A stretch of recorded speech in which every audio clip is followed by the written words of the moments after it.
importantes, e esse crime aí, ele está sujeito aí, não está sujeito à transação penal do artigo 74 da Lei 9.099 de 95, mas está sujeito tanto ao sursi do artigo 89 da Lei 9.099 de 95, mas não está sujeito, e está sujeito também, na verdade, à substituição da pena privativa de liberdade pela restritiva de direito, naquele modelo lá do artigo 5º da Lei 13.869 de 19, né, de 2019. Eu sempre confundo aqui com 2020. Na verdade, essa Lei 13.869 é uma lei que não conheceu a pandemia, porque ela apareceu em 2019. Ela não teve a felicidade de conhecer a pandemia, não é verdade? Então, pode acontecer isso, numa questão aí de concurso, aparecer a data aí dessa lei, e essa lei, então, é a Lei 13.869, de 2019. Então, 13.869 de 2019. Depois nós temos o artigo 15, como eu falei, tão importante quanto o artigo 15, o 13, né? 15 e 13 mais ou menos estão ligados, porque os dois têm o verbinho e o verbo é constranger, né? Toda vez que houver que alguém constranger alguém a fazer algo que lhe é direito, como é o caso de não fazer prova contra si mesmo, como prevê o artigo 8º, número 2, a linha G, do decreto 678, que é o Pacto de São José da Costa Rica, essa pessoa estará, então, incorrendo aí no crime de abuso de autoridade. Abuso de autoridade, né, que é um crime que, dependendo da pena, e é importante também essa análise dessas duas prescrições de penas, ou seja, esses dois tipos de penas combinados aos 30 crimes de abuso de autoridade, que tem que analisar aí a questão da prescrição.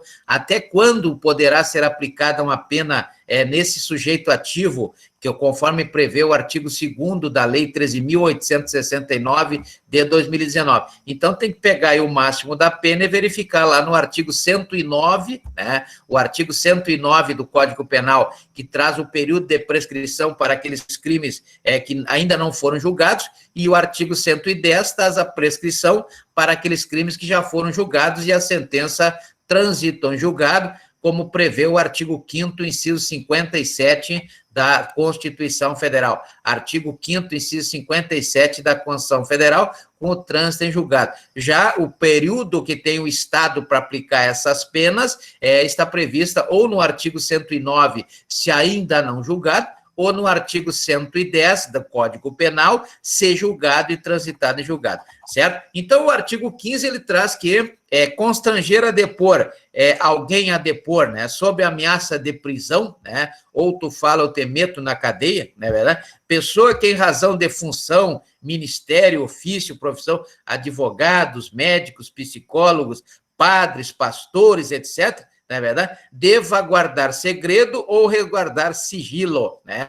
A pena é de 1 a 4 anos de multa, né? Então, veja que se alguém forçar um padre a falar, forçar um advogado a contar alguma coisa do seu cliente, né? Forçar um pastor a falar alguma coisa lá da pessoa que lhe contou algum segredo, né? Essa pessoa que forçou essa pessoa a falar irá cometer o crime de abuso de autoridade, conforme prevê o artigo 15 da Lei 13.869. E o parágrafo único traz algumas situações. A primeira situação é exatamente constranger a pessoa que tenha decidido exercer aquele direito fundamental do silêncio, lá do artigo 5º, inciso 63, da Constituição Federal, artigo 5º, inciso 63 da Constituição Federal, né, a não falar, ele não quer falar, é um direito que ele tem de não falar, inclusive ele pode responder só as perguntas que ele quiser, né, como prevê o habeas corpus 628,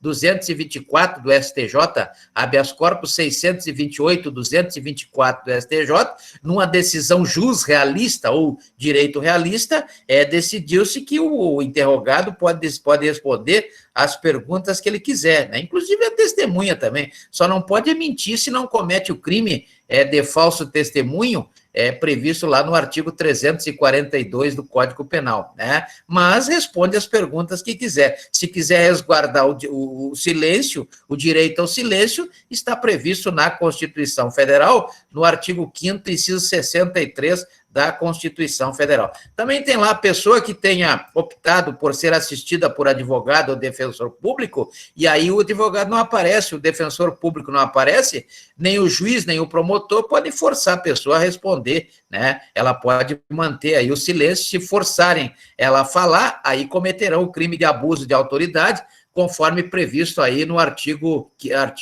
15, né? Artigo 15 da Lei 13.869. Artigo 15 da Lei 13.869. Então, veja que existe aí uma série de condutas, né, que são vedadas ao magistrado, por exemplo, vedadas ao magistrado, e aqui nós temos o último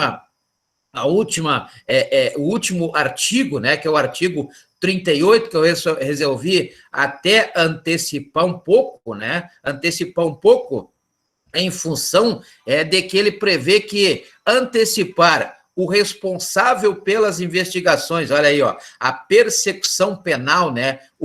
Na verdade, aí o inquérito policial previsto lá no artigo 4º e seguintes do Código de Processo Penal, né? Aí o delegado, isso na verdade, não vou dizer que seja corriqueiro, mas tanto o juiz, quanto o promotor, quanto o delegado, enquanto não saiu o trânsito em julgado, eles até por uma regra ética não deveriam estar falando na televisão, não deveriam estar comentando o processo na televisão, né? E vejam que antecipar o responsável pelas investigações por meio de comunicação, inclusive rede social, né, lá no Facebook, no Instagram, no LinkedIn, etc., a pessoa fica colocando lá, fulano de tal cometeu o crime, né? Como é que é o maluco, aquele lá do Rio de Janeiro, tal de Lázaro, né? Matou aquelas pessoas, não se sabe se ele matou. Existem indícios, e o artigo 239 do Código de Processo Penal, ele é bem claro, são apenas indícios, não há prova. A prova vai ser feita, a prova vai ser comprovada no devido processo legal, quando ele for preso, né? Quando ele for preso, aí ele vai responder o devido processo legal, o Ministério Público vai apresentar a denúncia do artigo 41 do Código de Processo Penal, e aí ele vai lá e vai responder, né? Se ele for condenado, né? Se ele for condenado, então aí sim terá certeza de que ele realmente praticou aquele tipo de crime que está sendo acusado. Por enquanto, ele é apenas um acusado, né? Por enquanto, ele é inocente, como está previsto lá no artigo 5º, inciso 57 da Constituição Federal, que é o princípio da presunção de inocência. Enquanto não tiver uma sentença transitada em julgado e comprovando que ele realmente matou as pessoas, ele é inocente. Para a sociedade, ele é inocente. Então, ele não pode ser chamado de assassino, de homicida, enquanto não tiver essa sentença, né? E se essa pessoa vai para a televisão e começa a dizer, ele matou, ele é um homicida, ele é um serial killer, ele é não sei o quê, ele vai estar incluído aqui nesse artigo 38 da Lei 13.869 de 2019, né? Inclusive, ele pode botar lá uma postagem no Facebook, uma postagem no Instagram, vai ter o mesmo efeito, ele vai estar sujeito à detenção de 6 meses a 2 anos e multa. Olha só, 6 meses a 2 anos e multa. Aqui no artigo 38, cabe a transação penal do artigo 74 da Lei 9.099 de 95, artigo 74, né? Então, cabe aí a transação penal, cabe também o sursi do artigo 84 e cabe artigo 84, nada, o sursi está lá no artigo, qual é o artigo que está? Na verdade, eu vou deixar para os senhores pesquisarem, porque está no artigo 89, né, da Lei 9.099 de 95. E ainda tem a possibilidade da substituição, conforme prevê o artigo 42 do Código Penal, e também aquelas duas espécies lá do artigo 5º da própria Lei 13.869 de 2019. Então, não pode sair a autoridade por aí, na televisão, no Instagram, no Facebook, dizendo ele é culpado, não, só vai ser culpado depois que a sentença penal transitar em julgado, como prevê o artigo 5º, inciso 57 da Constituição Federal. E tem